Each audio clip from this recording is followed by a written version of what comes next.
Dekat Varanasi ni memang aku explore banyak dekat Sungai Ganges.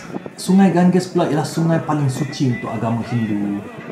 Dan kita orang telah sampai ke Agra awal pagi dan motif kita untuk tengok Taj Mahal. Dia rupa macam masjid tapi dia bukan. Assalamualaikum dan apa khabar semua? Welcome to my channel Ming Mahawangsa. Video hari ini ialah episod ke-7 overland daripada Malaysia ke England di mana aku telah pergi ke India. Kepada mereka yang belum subscribe, boleh tekan butang subscribe sekarang. Dan juga jangan lupa tekan butang notification untuk dapat video update yang terkini. Video sebelum ni aku telah cerita bagaimana aku telah terkandas di gempa bumi Nepal dan aku telah join Mercy Malaysia untuk bantu orang-orang Nepal. Visa dekat Nepal aku nak expired dan aku perlu cari jalan pergi overland ke India. Pada asalnya aku nak ambil bas daripada Kathmandu, Nepal direct ke Varanasi, India. Tapi 2 hari berturut-turut bas ni tak sampai mungkin sebab jalan rosak lah kot akibat pada gempa bumi. Aku terpaksa cari bas lokal yang pergi ke border Nepal, India. Dan bila sampai ke border je aku perlu jalan dan cari bas lain dekat sebelah India pula. Dan dekat immigration dia telah nyatakan aku overstay 1 hari jugalah. Tapi disebabkan bencana gempa bumi dia telah lepaskan aku.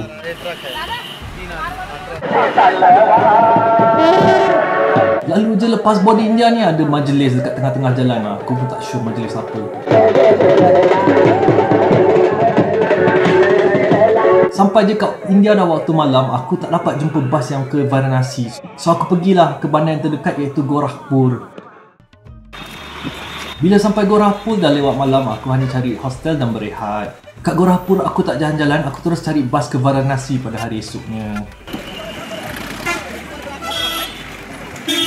Bila aku sampai kat India ni aku terkejut juga sebab ramai orang yang tidur kat tepi jalan, dekat train station. Aku ingat berlaku gempa bumi juga dekat sini ini perkara biasalah dekat India. Bayangkan ada 1.7 bilion orang dekat India ni.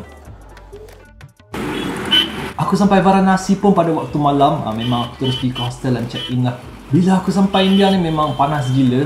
Aku tidur pun tak selesa, bangun pun dengan peluh. Kebetulan time tu musim panas dan tengah berlakunya heat wave dekat India. Dekat Varanasi ni aku telah jumpa local couchsurfer iaitu Surya. Dia ni student engineering dekat Varanasi University. Dia telah bawa aku jalan-jalan ke Sungai Ganges.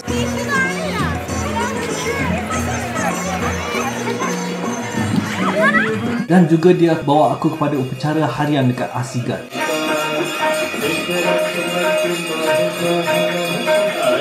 Dan Suri telah bawa aku ke upacara di Sungai Ganges. Upacara ini ialah Ganga Arti khas untuk Sungai Ganges dan ia berlaku setiap hari bermula selepas sunset selama 45 minit. Varanasi ni ialah bandar di tepi Sungai Ganges dan ia merupakan bandar paling suci untuk agama Hinduism dan Jainism.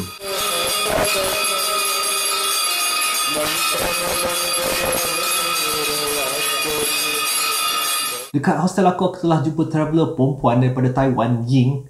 Agak berani jugalah dia travel sorang-sorang dekat India ni. So pada hari esok tu aku telah pergi ke Sarnath dengan Ying. Bandar Varanasi ni telah menjadi peranan yang penting untuk agama Buddha. Dekat sini ialah tempat pertama di mana Gautama Buddha telah menyampaikan ajaran dia. Dan di sini juga antara salah satu tempat pilgrimage untuk penganut Buddha. Dekat sini juga ada Bodhi Tree. Bodhi Tree ni ialah pokok fig yang tersuci bagi agama Buddha.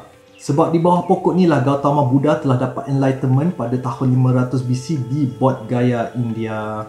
Tapi pokok Bodhi dekat Sarnath ni bukan pokok asalnya. Ia hanya merupakan sebahagian daripada pokok asal yang telah ditanam di sini. Suri telah ajak aku ke universiti dia, iaitu Benares Hindu University. Suri bukan daripada Varanasi tapi dia student lah yang study engineering dekat universiti ni.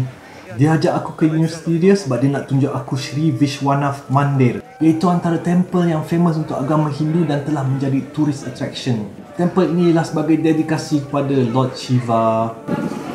Dekat sini jugalah aku telah bertemu dengan gangster-gangster universiti. Semasa kita nak keluar pada universiti ni, kita telah lalulah dekat sebelah satu grup ni. Tiba-tiba seorang mamat daripada grup ni panggil aku. Dia panggil aku dalam bahasa Hindi, aku pun tak faham, aku tak terlayan lah. Dan Suri pun cakap buat tak tahu je. Tiba-tiba je dia lari ke arah aku dan grab aku macam ni dan tanya aku banyak soalan. Aku pun tak boleh nak jawab sebab aku tak faham apa dia cakap. Selepas tu grup dia pula datang sekeliling aku. Aku act cool je lah, tapi dalam hati aku agak cuak jugalah. Dan Suri pun cuba cakap dekat dia something. Dan salah seorang daripada geng dia orang ni telah tenangkan mamat ni yang pegang aku tu dan lepaskan aku dan dia suruh aku pergi. Dan Suri pun terangkanlah kat aku yang diorang ni budak-budak art stream yang suka kacau orang.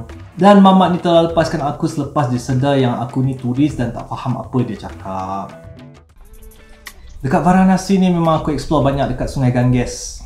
Sungai Ganges pula ialah sungai paling suci untuk agama Hindu. Sungai ini juga amat penting untuk berjuta-juta orang India yang duduk di tepi sungai sebagai keperluan seharian. Tapi Sungai Ganges ni agak tercemar juga. Dia berada pada ranking nombor 5 sungai yang tercemar di dunia. Dekat Varanasi ni terkenal dengan Ghat. Ghat ni ialah tangga-tangga yang bersebelahan Sungai Ganges. Ada sebanyak 88 Ghat dekat Sungai Ganges, Varanasi. Dan kebanyakan Ghat ni ialah tempat mandi dan juga tempat diorang buat upacara. Dan antara Ghat yang terkenal ialah Ghat utama di Varanasi, iaitu Dashashwamedh Ghat.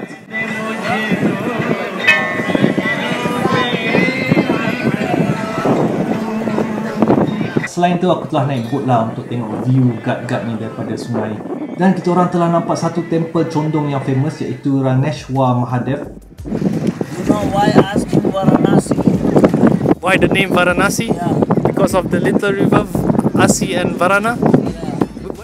Dan aku telah jumpa Kai, traveller daripada Jepun. Aku, Ying dan Kai telah travel ke Agra bersama-sama. Kita orang telah ambil overnight train selama 12 jam ke Agra.